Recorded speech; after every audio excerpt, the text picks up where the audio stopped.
Hello and welcome. I'm your host, Pravin Shekar, the outlier marketer, to this series called Stand Out in 60 Seconds. A weekly conversations on how to stand out, how to differentiate, how to get noticed. Standing out is not about being louder or busier or brasher. It's about being recognizable in moments that matter. Every Wednesday at 3 o'clock, LinkedIn Live, we take one standing out lever and unlock it. One idea, 20 minutes, something you can actually put to use immediately. We have covered the layers, levers of images, ideas, positioning. Today's lever is customer stories, and for that, I will be welcoming Vinay Pushpakaran. He coins himself the delight architect, but I call him the sexy delight architect. Before you get me wrong, it's CXY, which is customer experience delight, is what Vinay focuses on, and that is what we will be talking. Welcome, Vinay.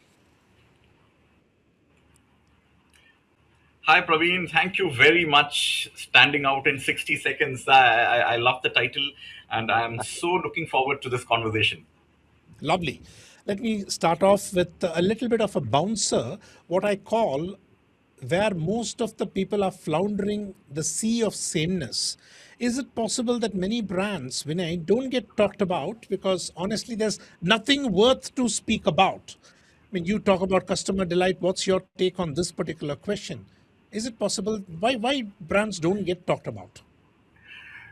Praveen, I come from a school of thought that every good brand has something to be talked about it. But where they fail or where they flounder, the ones who don't get talked about is that number one, the right things are not being talked about. Number two, the right way they are not being talked about. And number three, the right people are not talking about them. When one of these three things goes wrong, then as a brand you may be very very good, you may be good at what you do, but you don't get talked about after that.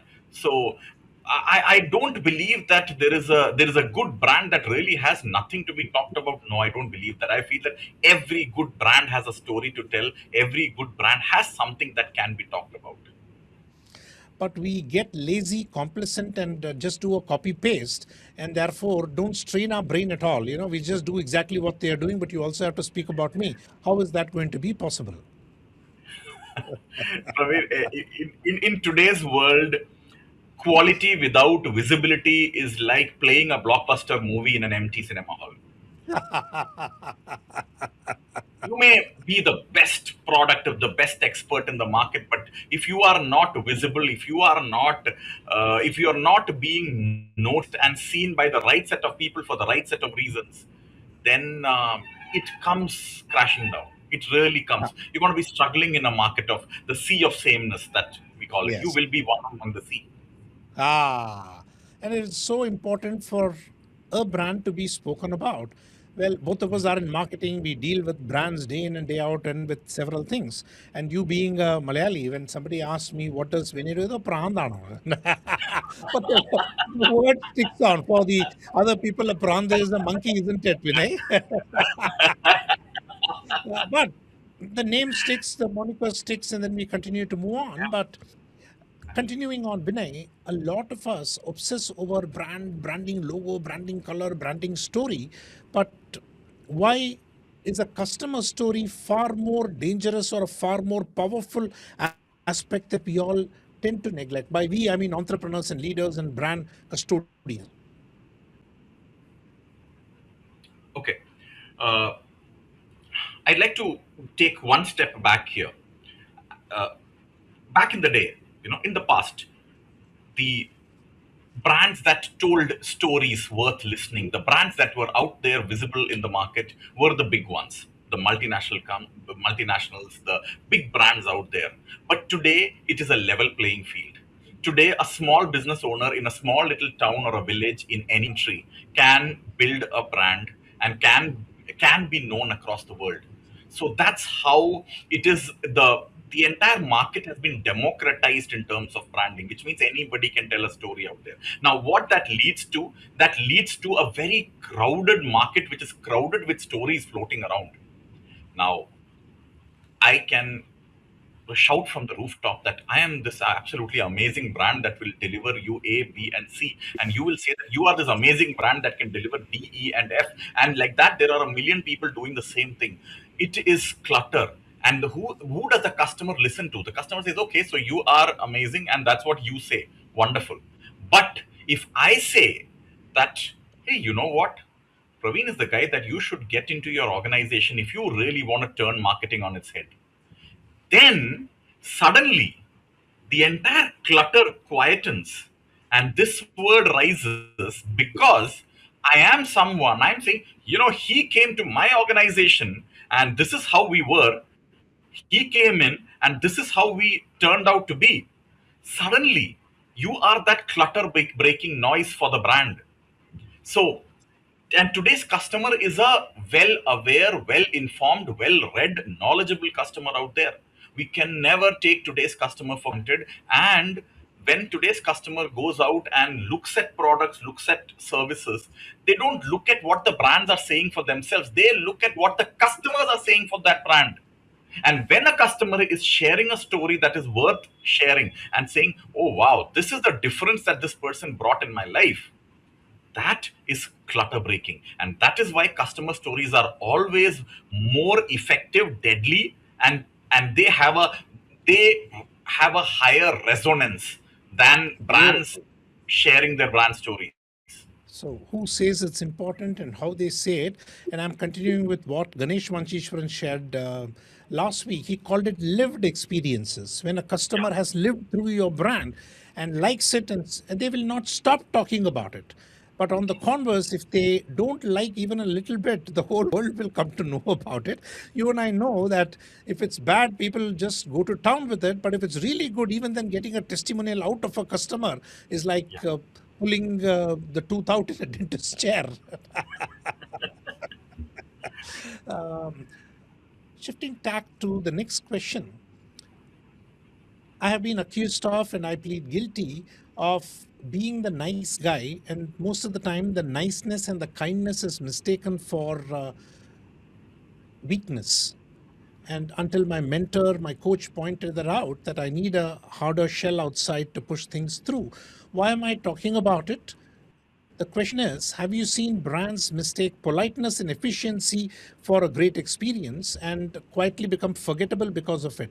The I want to be nice, I want to be good, I want to be efficient, and all along the way, the customer story, customer itself goes missing. Your thoughts, Vinay? Uh, Today, politeness is hygiene. Today's customer expects brands to serve them with A, B, and C. But the A in that is always that, respect me and treat me politely, treat me the way you treat a guest. That's what a customer who goes for a premium brand looks for. Now, coming back, why is politeness not remembered, or why does it become forgettable? Because it is hygiene, and hygiene is expected. When something is expected, it doesn't trigger an emotional reaction in the brain. And what triggers emotional reactions in the brain? Something you are not expecting, number one. Or number two, you are in a CDM. I call that a CDM, customer distress moment. A customer distress moment is a moment when customers' emotions are at a high. They are in a state where they are either not able to figure out how to use your product, or they are not able to figure out how to solve a problem, or they have just started doing business with you and suddenly something has gone wrong which was not expected. They are in a moment of distress. Now that is a make or break moment for you. That's that slog over moment for you where you turn the game. Now the smart brands there have specific strategies to tackle those moments. That is where they hit it out of the park. Say, you are in a distress, sir, you are in a CDM, let me take care of you. And that becomes memorable because that gives me, the customer, a story to go and tell my friends and my family that, you know what? This is what happened. I was in such a big mess. I thought that I lost my money, and then they stepped in and did this. Wow. And that becomes a story to be told and retold. When Ah, you know You're someone who travels so much.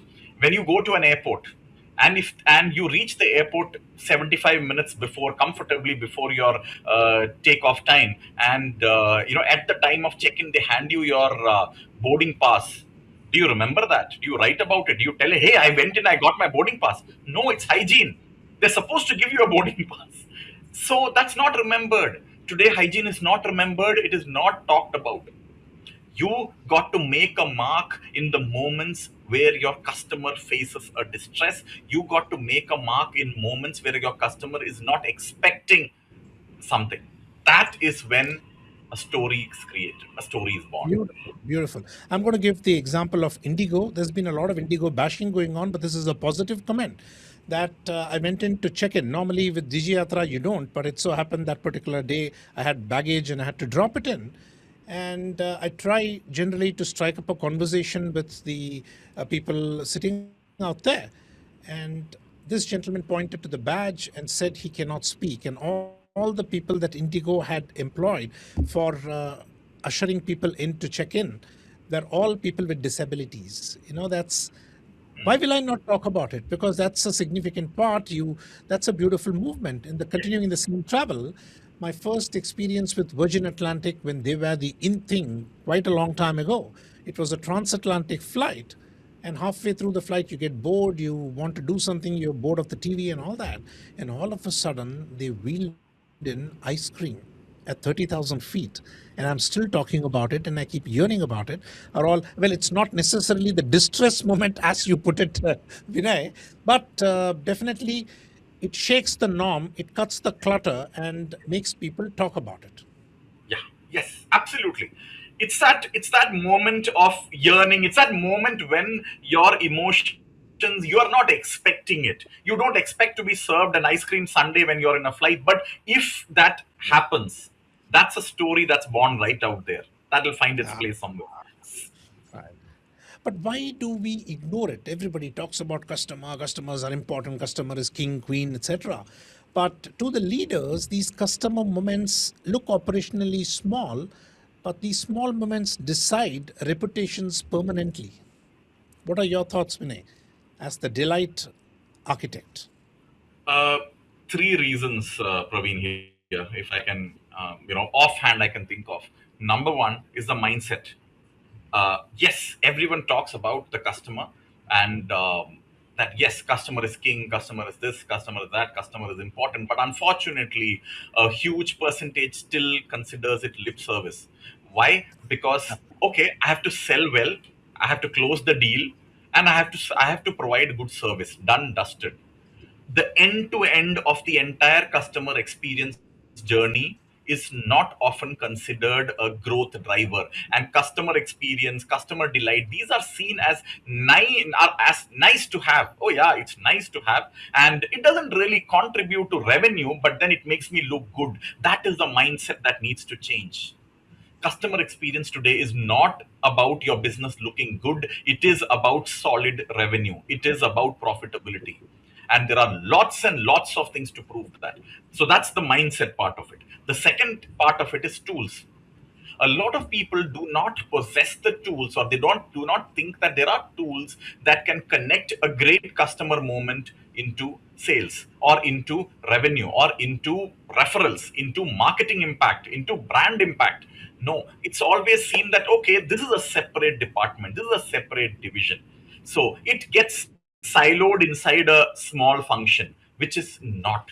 Every single employee in your company, every single person in your company, from the CEO right down to the janitor, is in the business of customer experience. They impact customer experience directly or indirectly.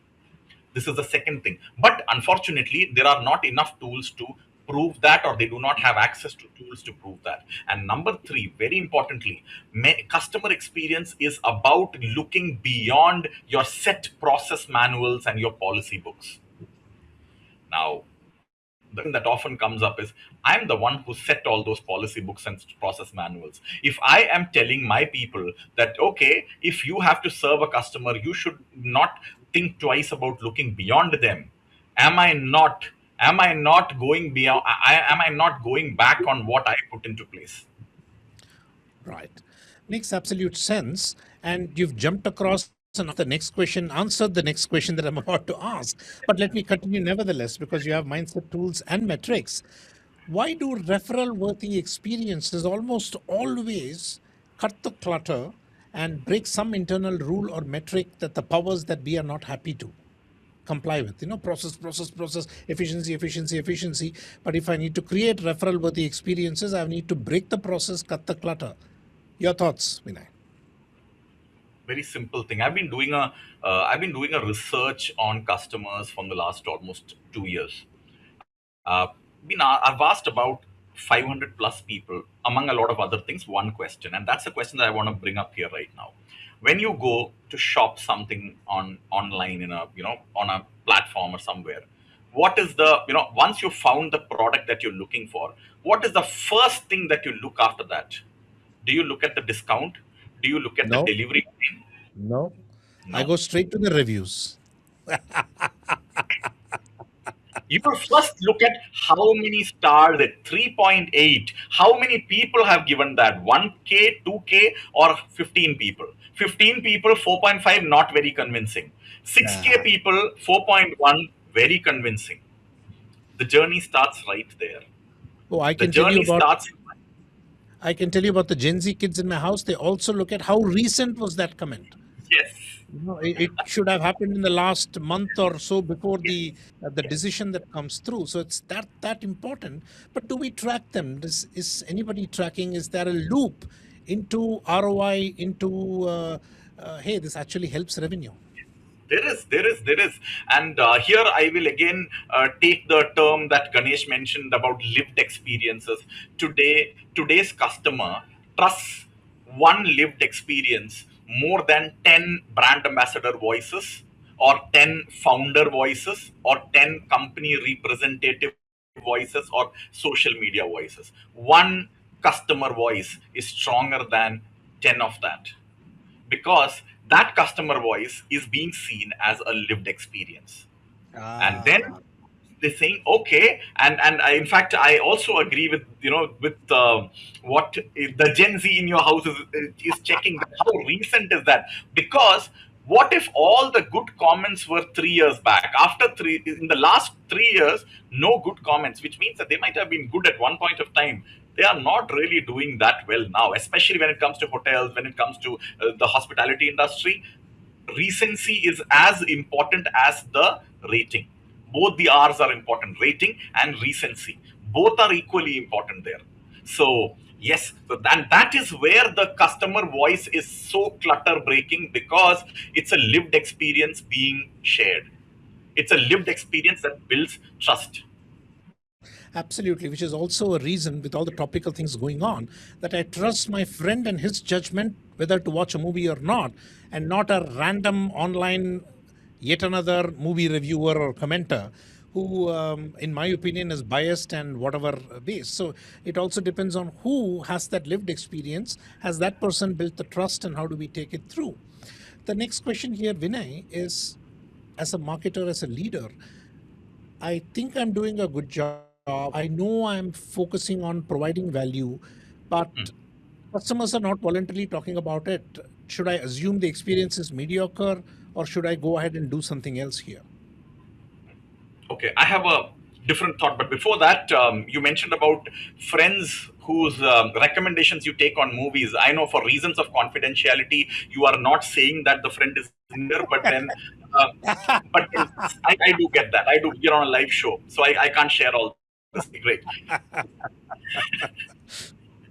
Now, coming to the Absolutely. Absolutely. coming to the question. Um, I think I have a slightly different perspective on that, because I feel that um, a mediocre experience today uh, does not get unnoticed and unspoken about, because today's customer is vocal and expressive and has access to all the platforms to express a lived experience that reeks of mediocrity or unmet expectations. So, in short, today's customer will not keep quiet if they do not get back at least what they expected, at least. they don't keep quiet. So if people are not talking about you, I don't think it is mediocre. I just think that maybe you're doing a good job. But two things: one, you can do a lot better, number, and number two, you that you're doing a good job, but you are not facilitating stories that can be told. They're two different things.